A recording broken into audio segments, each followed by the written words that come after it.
The domain of Arnheim, Edgar Allan Poe. The garden like a lady fair was cut, that lay as if she slumbered in delight. And to the open skies her eyes did shut. The azure fields of heaven were assembled right, in a large round, set with the flowers of light, the flowers de luce, and the round sparks of dew, that hung upon their azure leaves did show, like twinkling stars that sparkle in the evening blue. Giles Fletcher. From his cradle to his grave a gale of prosperity bore my friend Ellison along. Nor do I use the word prosperity in its mere worldly sense. I mean it as synonymous with happiness.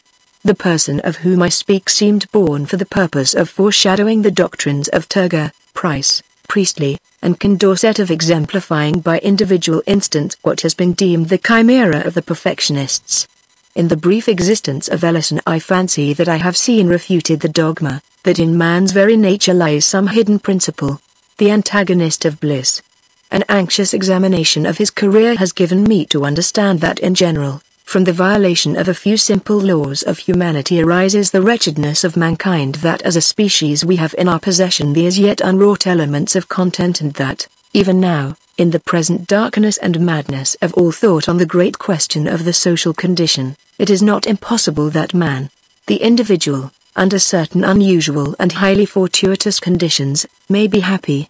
With opinions such as these my young friend, too, was fully imbued, and thus it is worthy of observation that the uninterrupted enjoyment which distinguished his life was, in great measure, the result of preconcert. It is indeed evident that with less of the instinctive philosophy which, now and then, stands so well in the stead of experience, Mr. Ellison would have found himself precipitated, by the very extraordinary success of his life, into the common vortex of unhappiness which yawns for those of preeminent endowments. But it is by no means my object to pen an essay on happiness. The ideas of my friend may be summed up in a few words. He admitted but 4 elementary principles, or more strictly, conditions of bliss. That which he considered chief was, strange to say, the simple and purely physical one of free exercise in the open air. The health, he said, attainable by other means is scarcely worth the name. He instanced the ecstasies of the fox hunter, and pointed to the tillers of the earth, the only people who, as a class, can be fairly considered happier than others. His second condition was the love of woman. His third, and most difficult of realization, was the contempt of ambition. His fourth was an object of unceasing pursuit, and he held that, other things being equal, the extent of attainable happiness was in proportion to the spirituality of this object. Ellison was remarkable in the continuous profusion of good gifts lavished upon him by fortune. In personal grace and beauty he exceeded all men. His intellect was of that order to which the acquisition of knowledge is less a labor than an intuition and a necessity. His family was one of the most illustrious of the empire. His bride was the loveliest and the most devoted of women. His possessions had been always ample, but on the attainment of his majority, it was discovered that one of those extraordinary freaks of fate had been played in his behalf which startle the whole social world amid which they occur, and seldom fail radically to alter the moral constitution of those who are their objects. It appears that about 100 years before Mr. Ellison's coming of age, there had died, in a remote province, one Mr. Seabright Ellison. This gentleman had amassed a princely fortune, and, having no immediate connections, conceived the whim of suffering his wealth to accumulate for a century after his decease. Minutely and sagaciously directing the various modes of investment, he bequeathed the aggregate amount to the nearest of blood, bearing the name of Ellison, who should be alive at the end of the 100 years. Many attempts had been made to set aside this singular bequest, their ex post facto character rendered them abortive, but the attention of a jealous government was aroused, and a legislative act finally obtained, forbidding all similar accumulations. This act, however, did not prevent young Ellison from entering into possession, on his 21st birthday, as the heir of his ancestor Seabright, of a fortune of $450 millions. When it had become known that such was the enormous wealth inherited, there were, of course, many speculations as to the mode of its disposal. The magnitude and the immediate availability of the sum bewildered all who thought on the topic. The possessor of any appreciable amount of money might have been imagined to perform any one of 1,000 things.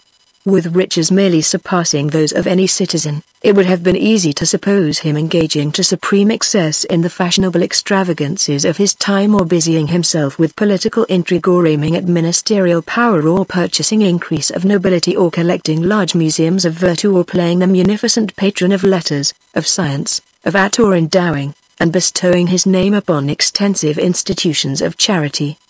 But for the inconceivable wealth in the actual possession of the heir, these objects and all ordinary objects were felt to afford too limited a field. Recourse was had to figures, and these but sufficed to confound. It was seen that, even at 3%, the annual income of the inheritance amounted to no less than $13,500,000, which was $1,125,000 per month, or $36,986 per day, or $1,541 per hour, or $6.20 for every minute that flew. Thus the usual track of supposition was thoroughly broken up. Men knew not what to imagine. There were some who even conceived that Mr. Ellison would divest himself of at least one half of his fortune, as of utterly superfluous opulence, enriching whole troops of his relatives by division of his superabundance. To the nearest of these he did, in fact, abandon the very unusual wealth which was his own before the inheritance. I was not surprised, however, to perceive that he had long made up his mind on a point which had occasioned so much discussion to his friends. Nor was I greatly astonished at the nature of his decision. In regard to individual charities he had satisfied his conscience.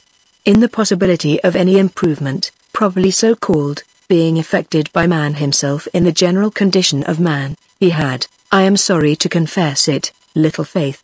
Upon the whole, whether happily or unhappily, he was thrown back, in very great measure, upon self. In the widest and noblest sense he was a poet. He comprehended, moreover, the true character, the august aims, the supreme majesty and dignity of the poetic sentiment. The fullest, if not the sole proper satisfaction of this sentiment he instinctively felt to lie in the creation of novel forms of beauty.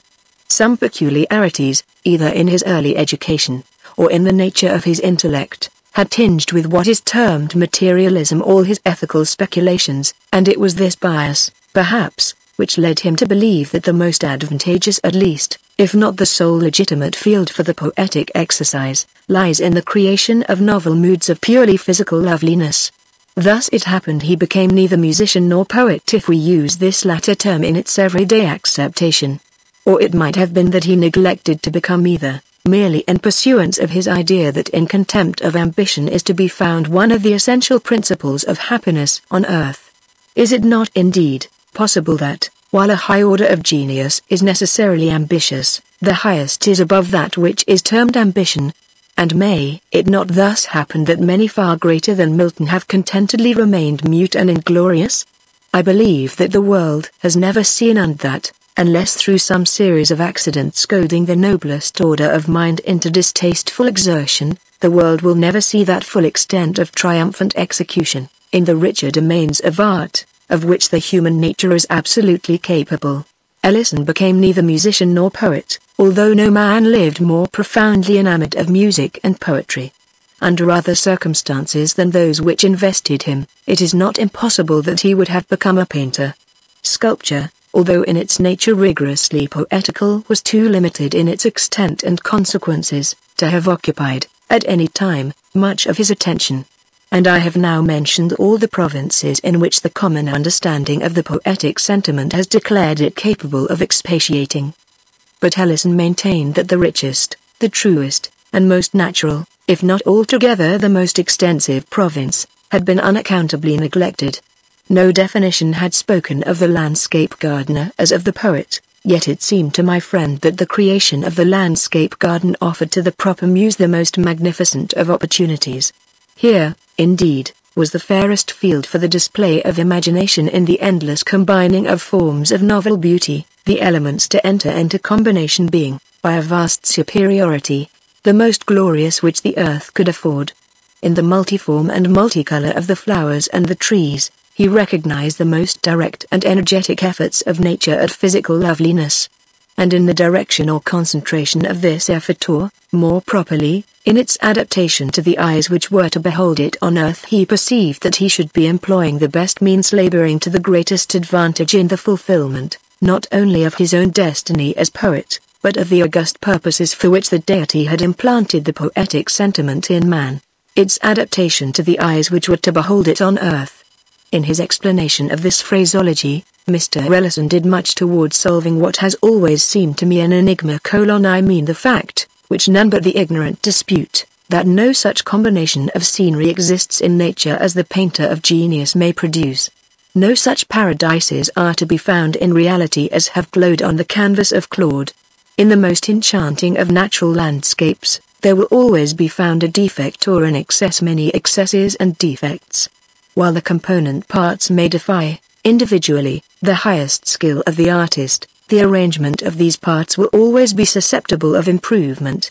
In short, no position can be attained on the wide surface of the natural earth, from which an artistic eye, looking steadily, will not find matter of offense in what is termed the composition of the landscape.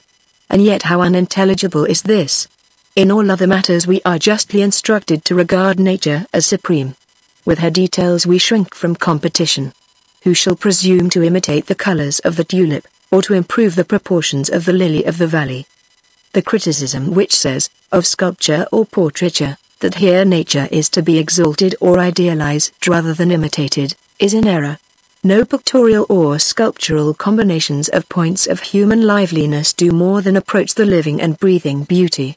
In landscape alone is the principle of the critic true, and, having felt its truth here, it is but the headlong spirit of generalization which has led him to pronounce it true throughout all the domains of art. Having, I say, felt its truth here, for the feeling is no affectation or chimera. The mathematics afford no more absolute demonstrations than the sentiments of his art yields the artist. He not only believes, but positively knows, that such and such apparently arbitrary arrangements of matter constitute and alone constitute the true beauty. His reasons, however, have not yet been matured into expression. It remains for a more profound analysis than the world has yet seen, fully to investigate and express them. Nevertheless, he is confirmed in his instinctive opinions by the voice of all his brethren. Let a composition be defective, let an emendation be wrought in its mere arrangement of form, let this emendation be submitted to every artist in the world, by each will its necessity be admitted. And even far more than this: in remedy of the defective composition, each insulated member of the fraternity would have suggested the identical emendation.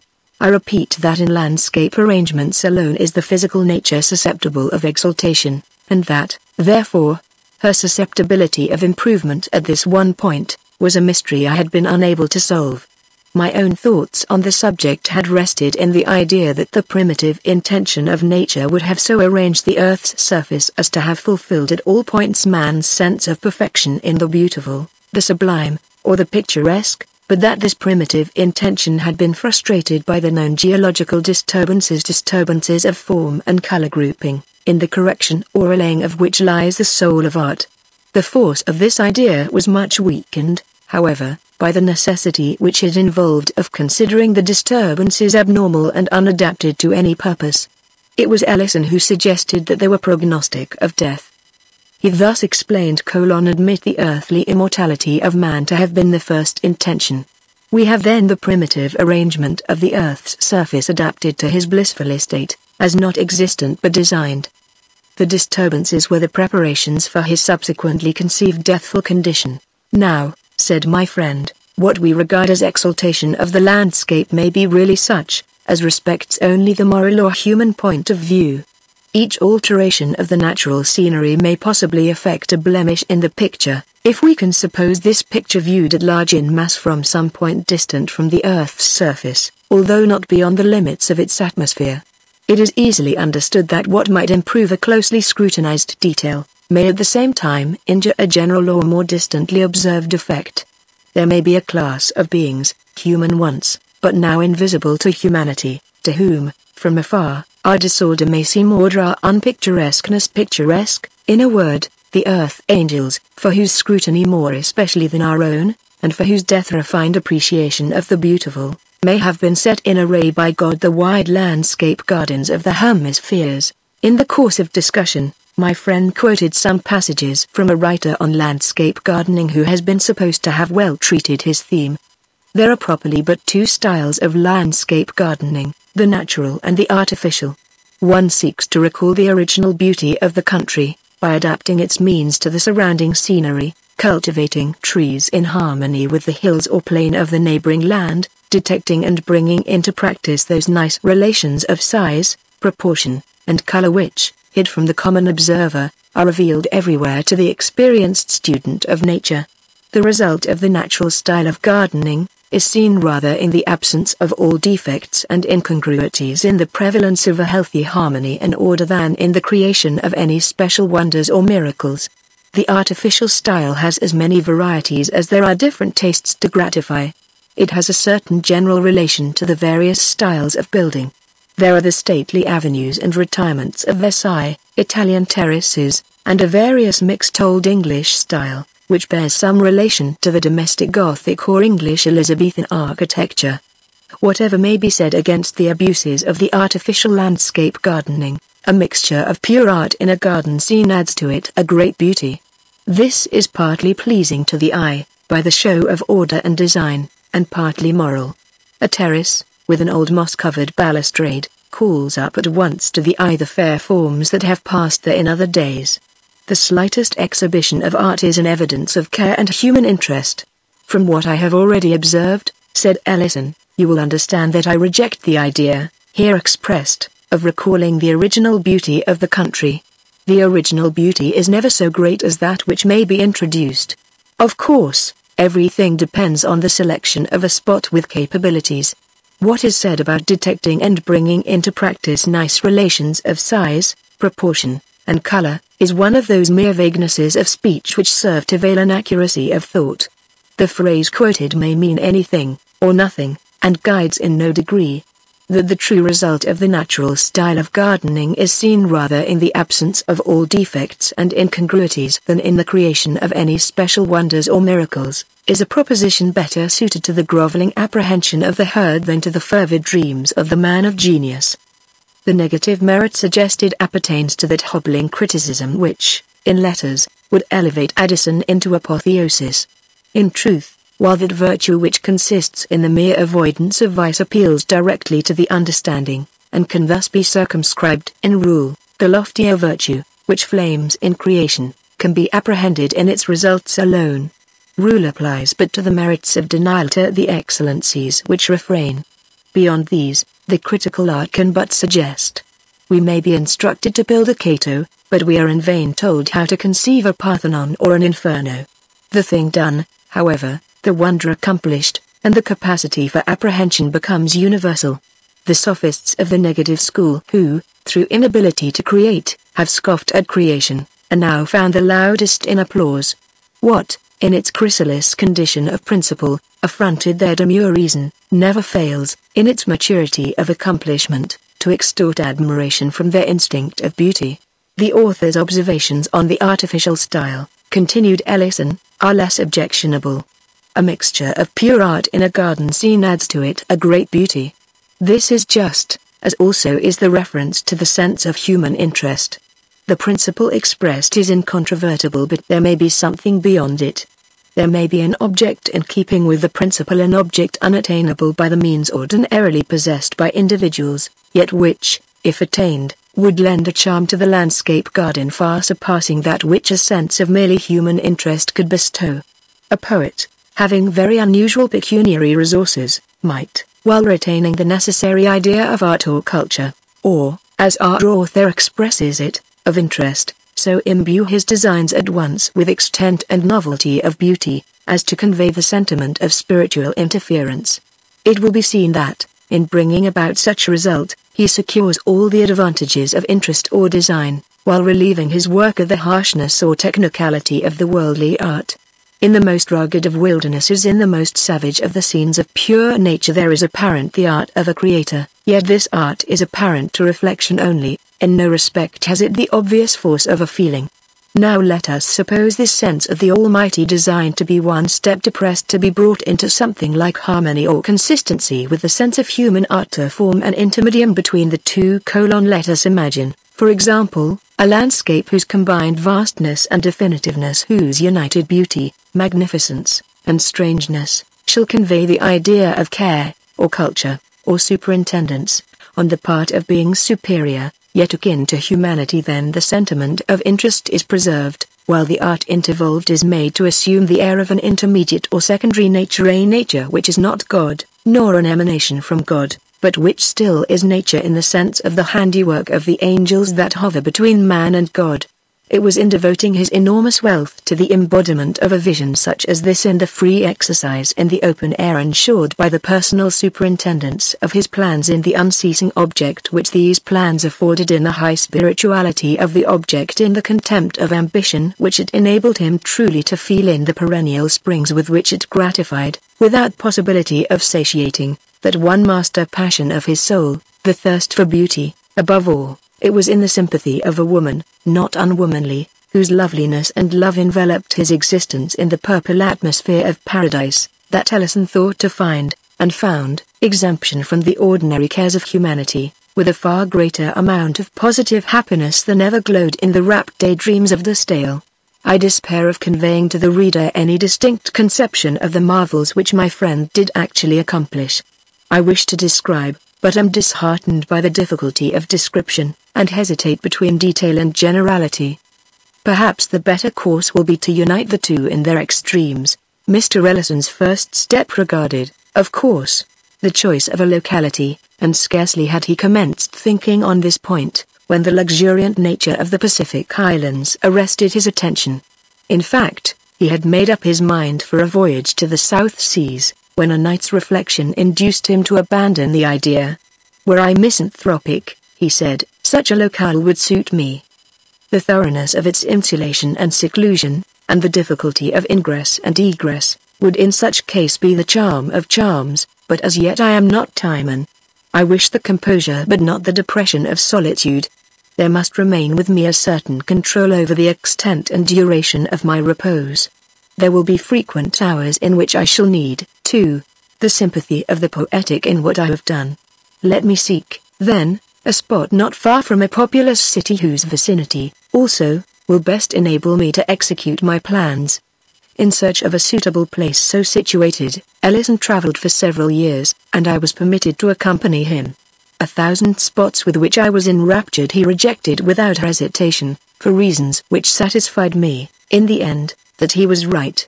We came at length to an elevated tableland of wonderful fertility and beauty, affording a panoramic prospect very little less in extent than that of Etna, and, in Allan's opinion as well as my own, surpassing the far-famed view from that mountain in all the true elements of the picturesque.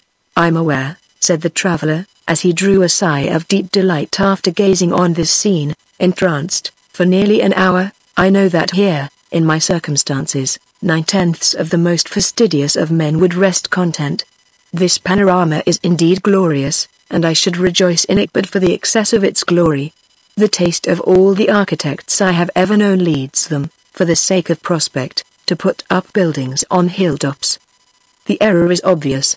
Grandeur in any of its moods, but especially in that of extent, startles, excites and then fatigues, depresses. For the occasional scene nothing can be better, for the constant view nothing worse.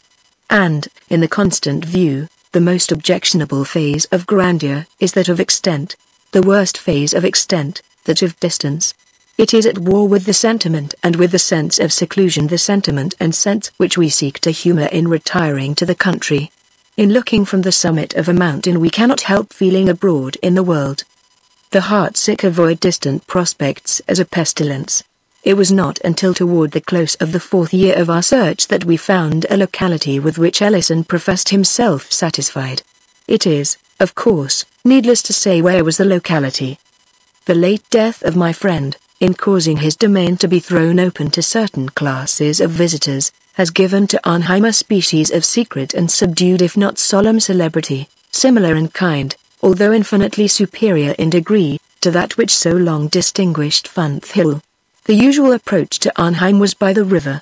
The visitor left the city in the early morning. During the forenoon he passed between shores of a tranquil and domestic beauty, on which grazed innumerable sheep, their white fleeces spotting the vivid green of rolling meadows. By degrees the idea of cultivation subsided into that of merely pastoral care. This slowly became merged in a sense of retirement, this again in a consciousness of solitude. As the evening approached, the channel grew more narrow, the banks more and more precipitous, and these latter were clothed in rich, more profuse, and more somber foliage. The water increased in transparency. The stream took 1,000 turns, so that at no moment could its gleaming surface be seen for a greater distance than a furlong. At every instant the vessel seemed imprisoned within an enchanted circle, having insuperable and impenetrable walls of foliage, a roof of ultramarine satin, and no floor, the keel balancing itself with admirable nicety on that of a phantom bark which, by some accident having been turned upside down, floated in constant company with the substantial one, for the purpose of sustaining it. The channel now became as gorge, although the term is somewhat inapplicable, and I employ it merely because the language has no word which better represents the most striking, not the most distinctive feature of the scene. The character of gorge was maintained only in the height and parallelism of the shores, it was lost altogether in their other traits. The walls of the ravine, through which the clear water still tranquilly flowed, arose to an elevation of 100 and occasionally of 150 feet, and inclined so much toward each other as, in a great measure, to shut out the light of day, while the long plume-like moss which depended densely from the intertwining shrubberies overhead, gave the whole chasm an air of funereal gloom. The windings became more frequent and intricate, and seemed often as if returning in upon themselves, so that the voyager had long lost all idea of direction. He was, moreover, enwrapped in an exquisite sense of the strange. The thought of nature still remained, but her character seemed to have undergone modification. There was a weird symmetry, a thrilling uniformity, a wizard propriety in these her works. Not a dead branch, not a withered leaf, not a stray pebble, not a patch of the brown earth was anywhere visible. The crystal water welled up against the clean granite, or the unblemished moss, with a sharpness of outline that delighted while it bewildered the eye. Having threaded the mazes of this channel for some hours, the gloom deepening every moment, a sharp and unexpected turn of the vessel brought it suddenly, as if dropped from heaven, into a circular basin of very considerable extent when compared with the width of the gorge. It was about 200 yards in diameter, and girt in at all points but one, that immediately fronting the vessel as it entered, by hills equal in general height to the walls of the chasm, although of a thoroughly different character. Their sides sloped from the water's edge at an angle of some 45 degrees, and they were clothed from base to summit, not a perceptible point escaping in a drapery of the most gorgeous flower blossoms, scarcely a green leaf being visible among the sea of odorous and fluctuating color.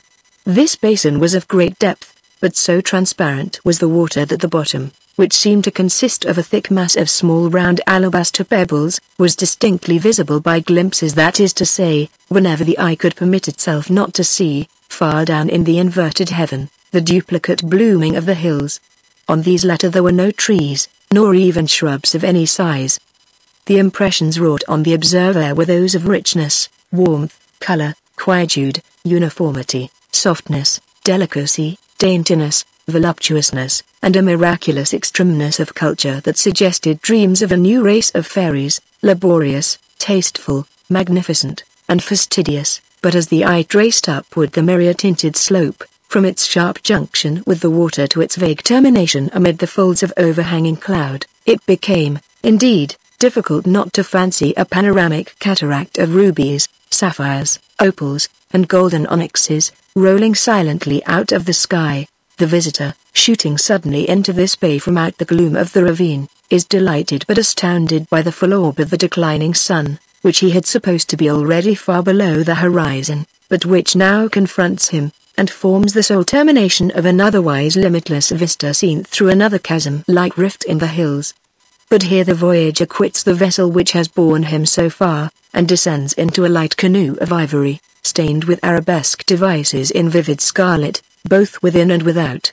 The poop and beak of this boat arise high above the water, with sharp points, so that the general form is that of an irregular crescent. It lies on the surface of the bay with the proud grace of a swan. On its ermined floor reposes a single feathery paddle of satinwood, but no oarsman or attendant is to be seen. The guest is bidden to be of good cheer, that the fates will take care of him. The larger vessel disappears, and he is left alone in the canoe, which lies apparently motionless in the middle of the lake. While he considers what course to pursue, however, he becomes aware of a gentle movement in the ferry bark. It slowly swings itself around until its bow points toward the sun. It advances with a gentle but gradually accelerated velocity, while the slight ripples it creates seem to break about the ivory side in divinest melody, seem to offer the only possible explanation of the soothing yet melancholy music for whose unseen origin the bewildered voyager looks around him in vain. The canoe steadily proceeds, and the rocky gate of the vista is approached, so that its depths can be more distinctly seen. To the right arise a chain of lofty hills rudely and luxuriantly wooded. It is observed, however, that the trait of exquisite cleanness where the bank dips into the water, still prevails. There is not one token of the usual river debris.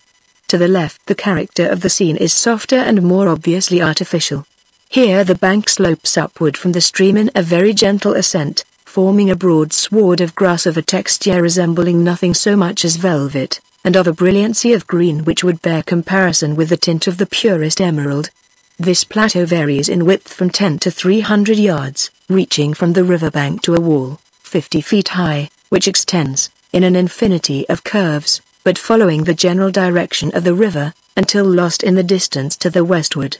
This wall is of one continuous rock, and has been formed by cutting perpendicularly the once rugged precipice of the stream's southern bank, but no trace of the labor has been suffered to remain. The chiseled stone has the hue of ages, and is profusely overhung and overspread with the ivy, the coral honeysuckle, the eglantine, and the clematis. The uniformity of the top and bottom lines of the wall is fully relieved by occasional trees of gigantic height, growing singly or in small groups, both along the plateau and in the domain behind the wall, but in close proximity to it, so that frequent limbs, of the black walnut especially, reach over and dip their pendant extremities into the water. Further back within the domain, the vision is impeded by an impenetrable screen of foliage. These things are observed during the canoe's gradual approach to what I have called the gate of the vista. On drawing nearer to this, however, its chasm-like appearance vanishes. A new outlet from the bay is discovered to the left, in which direction the wall is also seen to sweep, still following the general course of the stream. Down this new opening the eye cannot penetrate very far, for the stream, accompanied by the wall, still bends to the left, until both are swallowed up by the leaves. The boat, nevertheless, glides magically into the winding channel, and here the shore opposite their wall is found to resemble that opposite the wall in the straight vista. Lofty hills, rising occasionally into mountains, and covered with vegetation in wild luxuriance, still shut in the scene. Floating gently onward, but with a velocity slightly augmented, the voyager, after many short turns, finds his progress apparently barred by a gigantic gate or other door of burnished gold, elaborately carved and fretted, and reflecting the direct rays of the now fast sinking sun with an effulgence that seems to wreath the whole surrounding forest in flames. This gate is inserted in the lofty wall, which here appears to cross the river at right angles. In a few moments, however, it is seen that the main body of the water still sweeps in a gentle and extensive curve to the left, the wall following it as before, while a stream of considerable volume, diverging from the principal one, makes its way, with a slight ripple, under the door, and is thus hidden from sight. The canoe falls into the lesser channel and approaches the gate. Its ponderous wings are slowly and musically expanded. The boat glides between them, and commences a rapid descent into a vast amphitheater entirely begirt with purple mountains, whose bases are laved by a gleaming river throughout the full extent of their circuit. Meantime the whole paradise of Arnheim bursts upon the view. There is a gush of entrancing melody, there is an oppressive sense of strange sweet odor, there is a dreamlike intermingling to the eye of tall slender eastern trees, bosky shrubberies, flocks of golden and crimson birds, lily-fringed lakes, meadows of violets, tulips, poppies, hyacinths, and tuberuses, long intertangled lines of silver streamlets, and, upspringing confusedly from amid all, a mass of semi-Gothic, semi-Saracenic architecture sustaining itself by miracle in mid-air, glittering in the red sunlight with 100 oriels, minarets, and pinnacles, and seeming the phantom handiwork, conjointly, of the sylphs, of the fairies, of the genii and of the gnomes.